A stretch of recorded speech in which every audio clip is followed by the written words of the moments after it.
Good morning students. आज हम करेंगे फ्यूचर इंडेफिनिट टेंस। हम प्रेजेंट टेंस कर चुके हैं। प्रेजेंट के 4 पार्ट्स होते हैं, वो सारे के सारे हम कर चुके हैं। ऐसे ही हम पास्ट टेंस कर चुके हैं कंप्लीट। पास्ट के भी हम 4 पार्ट्स कर चुके हैं, past indefinite, past continuous, past perfect and past perfect continuous. Future tense शुरू करते हैं आज हम, और उसमें हमारा सबसे पहला पार्ट क्या है? Future indefinite tense. Future indefinite tense की पहचान होती है हिंदी वाक्य के अंत में गागेगी। मतलब अगर कोई सेंटेंस है और उसमें एक्शन दिया हुआ है, क्योंकि टेंस का मतलब क्या होता है? एक्शन और उसका टाइम। तो अगर किसी सेंटेंस में एक्शन दिया और आखिर में क्या है? गागेगी, ये वर्ड आते हैं, तो वो हिंदी वाक्य का जो सेंटेंस होता है वो हमारा, अगर हम उसे इंग्लिश में लिखेंगे तो किस में लिखेंगे? फ्यूचर इंडेफिनिट में। जैसे ये सेंटेंस है, मैं तुम्हें बुलाऊंगा। अब देखो इसमें एक्शन भी हो रहा है, काम हो रहा है, क्या? बुलाऊंगा, और आखिर में क्या आया हुआ है? गा। तो ये हमारा जो सेंटेंस है कि कौन से टेंस का है? फ्यूचर इंडेफिनिट का। अब स्ट्रक्चर क्या होती है फ्यूचर इंडेफिनिट की? मतलब हमें पता तो लग गया हिंदी सेंटेंस का कि भाई ये सेंटेंस जो है फ्यूचर इंडेफिनिट में बनेगा, उसका हमें स्ट्रक्चर भी आना चाहिए। स्ट्रक्चर है अफर्मेटिव सेंटेंसेस का। अफर्मेटिव क्या होते हैं? साधारण वाक्य। अफर्मेटिव सेंटेंसेस जो होते हैं जिसमें ना तो हम मना करते हैं ना पर्सन पूछते हैं, ऐसे सेंटेंसेस को क्या कहेंगे? Affirmative sentences. तो इन सेंटेंसेस का स्ट्रक्चर क्या हो जाएगा फ्यूचर इंडेफिनिट में? सब्जेक्ट प्लस विल या सेल। फ्यूचर में जितने भी पार्ट्स हैं टेंस के, सब में विल या सेल जरूर मिलेगा। सब्जेक्ट प्लस विल या सेल प्लस वर्ब की first form plus object and full stop. यहाँ पे फुल स्टॉप है। अब इस स्ट्रक्चर को हम इस सेंटेंस के ऊपर अप्लाई करते हैं, मैं तुम्हें बुलाऊंगा। अब देखो हमने सबसे पहले स्ट्रक्चर में क्या लिया? सब्जेक्ट। सब्जेक्ट क्या होता है? काम को करने वाला। इसमें काम कौन कर रहा है? मैं बुलाऊंगा, तो काम कौन कर रहा है? मैं। ये हो गया हमारा सब्जेक्ट। तो सबसे पहले इंग्लिश में हम सब्जेक्ट लिखेंगे, मैं को क्या कहते हैं? आई।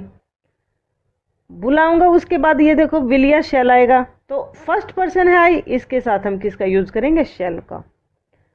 बुलाऊंगा की फर्स्ट फॉर्म क्या हो जाएगी? कॉल। कॉल को कहते हैं बुलाना, और फर्स्ट फॉर्म भी यही रहती है। किसे?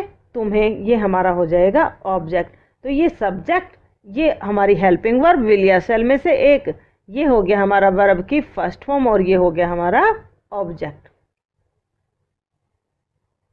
सेकेंड सेंटेंस है हम इस कमरे में सोएंगे। अब इसमें हम सबसे पहले सब्जेक्ट आइडेंटिफाई करते हैं। सब्जेक्ट है हम, काम कौन कर रहा है? हम कर रहे हैं। तो सबसे पहले हमने यहाँ लिखा सब्जेक्ट, कौन है हमारा? वी। सब्जेक्ट क्या है? फर्स्ट पर्सन है, तो फर्स्ट पर्सन के साथ हम हेल्पिंग वर्ब किसका प्रयोग करते हैं? शैल का।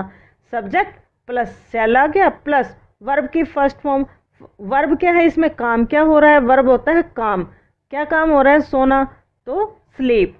इंग्लिश में सोने को क्या कहेंगे? स्लीप। ये होगी हमारी वर्ब की first form. In this room, full stop.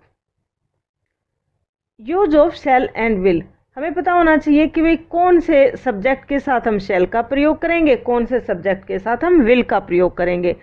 शैल को बस सिर्फ शैल को ही याद कर लो। सेल्फ सिर्फ और सिर्फ फर्स्ट पर्सन के साथ आता है, और फर्स्ट पर्सन हमारे क्या है? आई और वी। पर्सन कितने होते हैं? 3। इंग्लिश में 3 पर्सन होते हैं, first person, second person and third person. सब बच्चों को आते हैं, वैसे एक बार मैं फिर से रिवाइज कराती हूँ। फर्स्ट पर्सन आई और वी होता है, यानी कि मैं और हम। सेकंड पर्सन होता है यू, यानी कि तुम। थर्ड पर्सन में जितने भी अदर सब्जेक्ट्स रह गए वो सारे क्या हैं? Third person. जैसे ही, सी, राम, ये सारे हमारे क्या हो जाएंगे? Third person. सीता, गीता, कविता, ये सब किस में आएंगे? थर्ड पर्सन में। तो सिर्फ फर्स्ट पर्सन के साथ हम किसका यूज करेंगे? शैल। बाकी सब के साथ कोई भी सब्जेक्ट हो हमें किसका प्रयोग करना है? विल का। अब है नेगेटिव सेंटेंसेस। नेगेटिव सेंटेंसेस यानी कि जिसमें हम किसी चीज को मना करते हैं। अगर फ्यूचर इंडेफिनिट में हमने किसी चीज में मना कर रखा है, नेगेटिव है सेंटेंस, तो उसको हम कैसे बनाएंगे? और नेगेटिव में क्या होता है? हम सिर्फ हेल्पिंग वर्ब के बाद क्या लगा देते हैं? नोट। जैसे सब्जेक्ट विल या shall plus not plus verb की first form plus object and full stop. जैसे सेंटेंस है मैं यह काम नहीं करूँगा। अब देखो इसमें नहीं आया हुआ है, सिंपल वाक्य हमारा क्या होता है, मैं यह काम करूँगा। अब इसमें सिर्फ नहीं आया है तो हमें पता है नहीं के लिए यो नोट लगा देंगे, और नोट हम कहाँ लगाते हैं, हेल्पिंग वर्ब के फौरन बाद। अब इसमें देखो इस स्ट्रक्चर के अकॉर्डिंग हम लिखते हैं। सबसे पहले क्या है, सब्जेक्ट आई, क्योंकि इसमें काम करने वाला कौन है, मैं। आई के साथ फर्स्ट पर्सन है, हम कौन से हेल्पिंग यूज करेंगे, शेल, आई शेल। और हेल्पिंग वर्ब के बाद हमारा क्या आएगा, note, I shall not do. ये होगी हमारे वर्ब की first form, this work, full stop. अब है इंटेरोगेटिव सेंटेंसेस। इंटेरोगेटिव सेंटेंसेस कौन से होते हैं, जिसमें हम पर्सन पूछते हैं, यानी कि पर्सनवाचक जिन्हें हम कहते हैं। और पर्सनवाचक वाक्य इंग्लिश में जब लिखते हैं तो क्या करते हैं हम, सबसे पहले किसका प्रयोग करते हैं, हेल्पिंग वर्ब का, जो हमारी विल या शेल है। जब भी किसी सेंटेंस में हेल्पिंग वर्ब पहले आएगी तो आखिर में क्या लगाएंगे हम, साइन ऑफ इंटेरोगेशन। इसका मतलब ये हमारा सेंटेंस पर्सनवाचक है। विल या shall plus subject plus verb की first form plus object and sign of interrogation. Sentence है हमारा, क्या तुम आम खाओगे।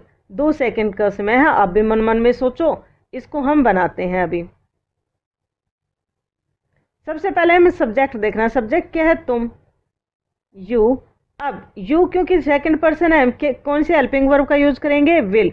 और हेल्पिंग वर्ब हमें कहाँ लगानी है, सबसे पहले। तो विल यू, वर्ब की फर्स्ट फॉर्म, वर्ब क्या है इसमें, खाना, क्या आ जाएगा, ईट, विल यू ईट। और ऑब्जेक्ट क्या हो जाएगा हमारा, क्या खाना है, आम, will you eat mango, sign of interrogation. ऐसे ही सेकेंड सेंटेंस को भी बनाओ, क्या तुम क्रिकेट खेलोगे। सबसे पहले हम सब्जेक्ट देख लेते हैं, क्या है हमारा, यू। यू सेकेंड पर्सन है तो हम क्या लगाएंगे, विल। सबसे पहले हेल्पिंग वर्ब, फिर सब्जेक्ट, फिर वर्ब की फर्स्ट फॉर्म। वर्ब क्या है इसमें, खेलना, प्ले, विल यू प्ले, क्या खेलना है, cricket, CRICKET cricket, sign of interrogation. अब है इंटेरोगेटिव नेगेटिव सेंटेंसेस, यानी कि ऐसे वाक्य जिनमें हम पर्सन भी पूछते हैं और मना भी कर देते हैं। उनका स्ट्रक्चर क्या हो जाएगा, क्योंकि पर्सनवाचक है तो सबसे पहले क्या आएगा, हेल्पिंग वर्ब, विल या शेल। उसके बाद सब्जेक्ट प्लस नॉट, क्योंकि मना भी कर रखा है, प्लस वर्ब की first form plus object and sign of interrogation. अगर हम विल या शेल और नोट को जो है कंबाइन कर दें, यानी कि शॉर्ट फॉर्म में लिखें, तो हम ऐसे भी लिख सकते हैं, वांट प्लस या shan't plus subject plus verb की first form plus object and sign of interrogation. अब ये जैसे सेंटेंस है, क्या आज चपरासी घंटी नहीं बजाएगा। अब इसमें देखो इस स्ट्रक्चर के अकॉर्डिंग लिखो, इसमें सबसे पहले क्या आएगा, विल या शेल।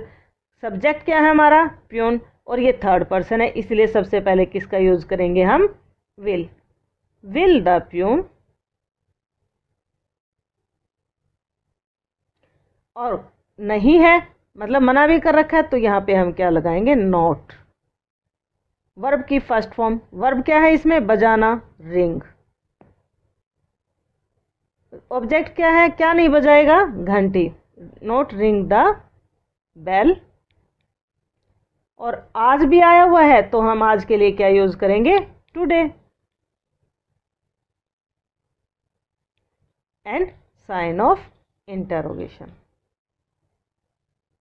अब है एक्सरसाइज, 5 सेंटेंसेस दे रखे हैं, इनके affirmative, negative, interrogative and interrogative negative, यानी कि 4 पार्ट्स बनेंगे एक सेंटेंस के। पहला सेंटेंस है हमारा, हम अपना काम करेंगे, वह किताब लिखेगा, आज बारिश होगी, तुम अपना काम करोगे, मैं अपना काम करूँगा। ये जो पहला सेंटेंस और फोर्थ एंड फिफ्थ है जो सेंटेंस है एक जैसे हैं, इनमें क्या अंतर है कि यहाँ पे आपको प्रोनाउंस भी क्लियर हो जाएंगी।